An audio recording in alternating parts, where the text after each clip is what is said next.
Sunday afternoon. You've just had a convicting and uplifting church service. You've been spiritually refilled, and you decide to go out for lunch to be physically refilled. You join the throngs of hundreds, if not thousands, of fellow believers in your city, all with the same idea in mind. But did you ever stop to wonder what the people who work at the restaurants think of the Sunday lunch crowd? If you recall from the first episode, I worked in the retail sector for a number of years, and I had my fair share of, shall we say, mixed interactions with my fellow believers. I was curious if people in the food service industry had similar stories to tell, since they always seem to have a good Karen story or two. Now, as we dive into some of the stories I found online, let's also keep in mind the scriptures that talk about what our lives should look like to the world. Make it your ambition to lead a quiet life. You should mind your own business and work with your hands, just as we told you, so that your daily life may win the respect of outsiders. I once had a nice man and his girlfriend come in with a name tag from the local Methodist church. I gave him the best service I've ever given anyone. When I saw that he had left me 10% on a $34 tab, I was mad. Then I read the note he wrote on the back. It said, "The service was excellent, better than I have ever received. But I only give God 10%, so..." Yeah, but you give God 10% of your salary, not lunch. It made me really mad, and every time he sat in my section, I would make it a point to give him 10% worth of service. For this is the will of God, that by doing good you should put to silence the ignorance of foolish people. Man, the church crowd. We would practically kill to not work Sunday mornings or Wednesday nights after the Baptists got out of church. Command them to do good, to be rich in good deeds, and to be generous and willing to share. Churchies are the worst. Sit in your section for 3 hours with all their nasty kids and give you 10% because they just gave all their money to Jesus. Awful. Ouch. The point I'm trying to get across with all of these stories is that our actions speak louder than our words. Yes, of course, we're never going to get this perfect. But we'll never know where we have to improve if we don't know where we're falling short. But it's not just about overcoming hypocrisy when we're out shopping or at a restaurant or at work.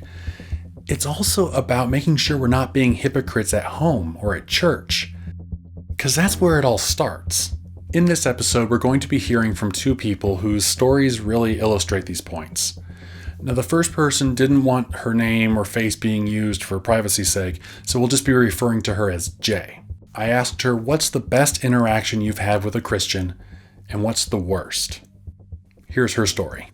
The best interaction I've had with a Christian is my mom, mostly because growing up I had almost two faces of Christianity growing up, and it was my mom and my dad. My mom was the side that I preferred. She was what one might call a progressive Christian.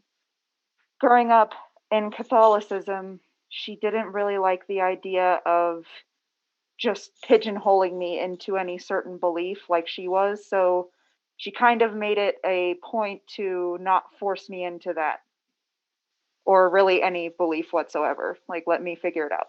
And she was very understanding throughout most of my life, and even to the point when I turned agnostic, she was still very kind to me and didn't judge me, and I was still her daughter and everything.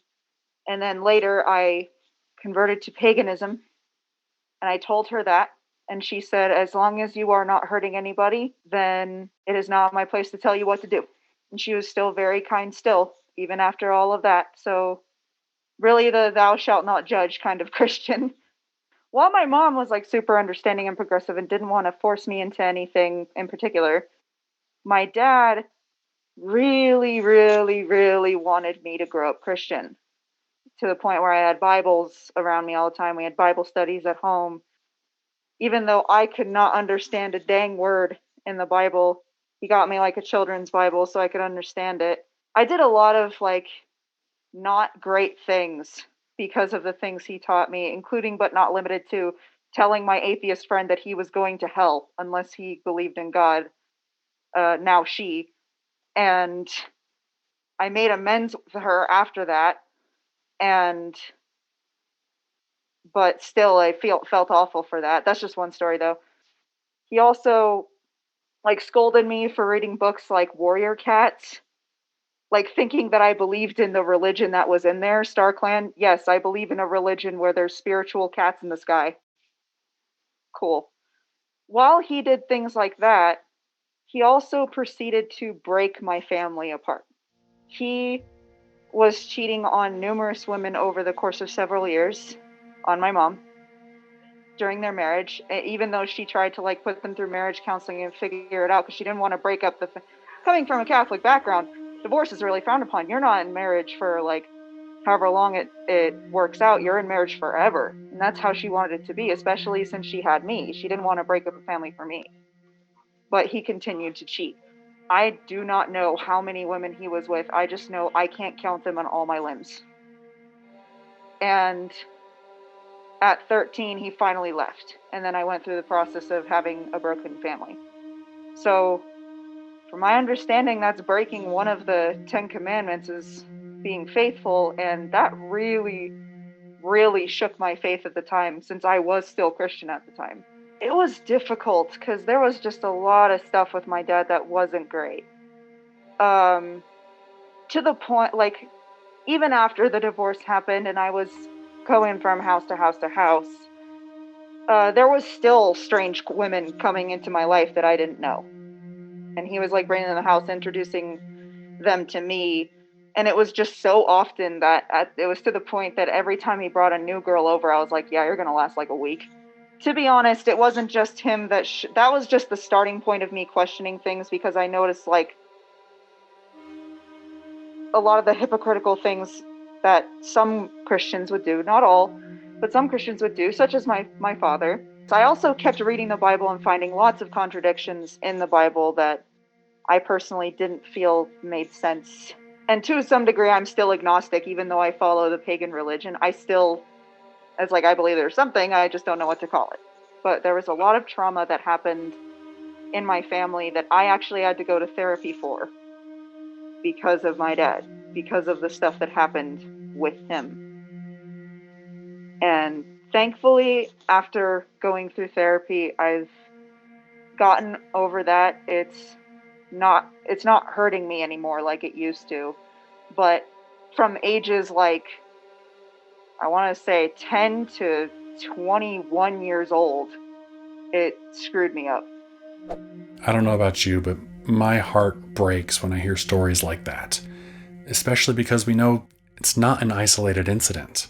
As Christian parents, it's our responsibility to raise our kids in a way that shows them an example of what the Christian life should look like. We cannot be living for ourselves, because if we do, well, remember what Jesus said? But whoever causes one of these little ones who believe in me to stumble, it would be better for him if a millstone were hung around his neck and he were thrown into the sea.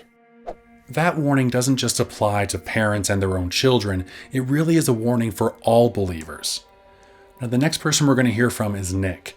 His story is an example of the damage a church body can cause when we lose sight of Jesus. A Christian is supposed to be an imitator of Christ. You're supposed to take how Jesus lived his life and how he acted and treated others, and they're supposed to be imitators. Paul wrote in the New Testament about being imitators of Christ. And that is what the model of a Christian should be. The best interaction I've had with a Christian is over the past year. My pastor he doesn't care about what I've done in my past and what's happened to me in my past. He's much more authentic than I've ever experienced in my whole life. He's made me his intern, and he's just taken me alongside him like a father would a son. And he's a great man. The worst interaction with a Christian when it happens to be a specific group of people growing up. I grew up in the church. My mom came from a Nazarene background. My dad was adopted by an Irish Catholic family. And I was an only child, grew up in a non-denominational type church setting where there was a lot of jealousy, among a lot of the adults, it was a constant snake pit. So unfortunately, that led to lies being told about my father to my mother and lies about my mother told to my father. They ultimately ended up breaking up my family, thus starting me on a downward spiral into drugs, fighting, turned to atheism because I said, if God exists, then he's not a God of love. And if he is a God of love, he wouldn't want me. I had to eventually hit rock bottom and find God in the darkest place where I never thought I would ever go. I'm living proof that God is a God of love, though, despite those circumstances that I was thrust into. There is a specific breed of Christian out there that takes what you're going through. They will act like they're your friends, but they're really wolves in sheep's clothing. They will come in. They will say, I'm here to help, a classic example was when I was a teenager. My parents were divorced. There was a counselor. He just kept constantly poking, never wanted to reconcile, never wanted to heal. Didn't want to hear the pain I was going through, but he wanted to try to convince me that what everybody else said about my father was right. Instead of trying to heal the wounded child, he wanted to indoctrinate him. So a lot of times in this life, we run into people like that. So what I've had to learn is realizing what it means to actually be authentic. What's an actual authentic Christian, and what does it mean to change my preconceived notion within myself of how to treat others. Marital unfaithfulness and toxic church culture are not what should come to mind when asked, what are Christians? These stories should serve as a warning to us to check ourselves. Are we living in a way that's putting stumbling blocks in the way of someone trying to come to Jesus? Are we raising our children in a safe environment that fosters them to want to love the Lord? If we can't get this right in our families or in our churches, how can we expect the world to want to have anything to do with Jesus? Growing up Christian, I understand the concept of sin, and everyone does sin. And my dad very much sinned. But I think what I wished would have happened is that he had taken responsibility for it. I don't really believe in the Christian God, so I don't really care if you take responsibility for it with God. That's not my problem. Just if you do something bad to someone else, please, please, please, just take responsibility for it with those people. Be introspective and learn from it and be better, please. From my understanding in the Christian religion, when you make marriage vows, it's supposed to be a very big promise that you're making. Please make sure you're ready to make that promise before you go into it so you can avoid situations like what happened to me. We are supposed to live life as an example, to others. And because I had to go through what I had to go through, I do believe that in the same sense, Jesus went through, to bring about a new creation within me. I feel God let me go through that also to protect my children. So that's kind of how I live my life now. What was done is done. But be the Christian that I don't see. It can be painful to have our flaws and failures pointed out to us, especially from the people we hurt.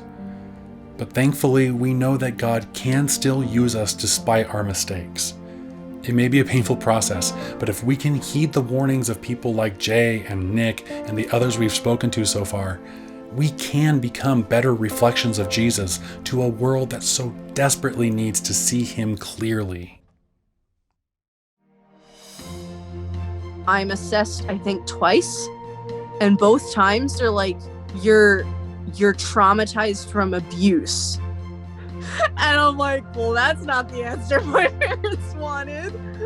They're like, you've been abused your whole life. You want to kill yourself because your life's terrible, basically. If you'd like to show this series to your small group Bible study, check out our resources at whatarechristians.com. And be sure to like, subscribe, and ring the bell so you don't miss any of our future videos.